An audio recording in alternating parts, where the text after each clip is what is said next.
Matthew Lillard was the man who brought Zoinks to live action, but now over 20 years later, he wants a return. Matthew Lillard played Shaggy in the original Scooby-Doo movie, which was actually rated R in the first cut.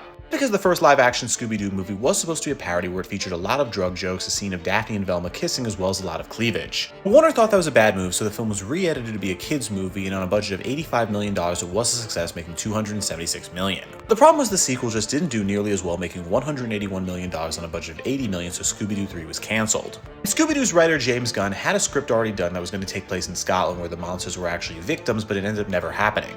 For Matt Lillard, he has stayed with the franchise, becoming the voice of Shaggy in 2009 after Casey Kasem retired. Now, even though he's done the voice work for 25 made-for-Blu-ray movies as well as 2 TV shows, he still wants to return to the live-action role. He's spoken to the entire cast, and they all want one more shot to do the movie now in their 50s. James Gunn, who's now the head of DC, said he'd happily write a sequel. And I think it would actually be profitable. With that, I'm Charles Pearl. Subscribe to learn something.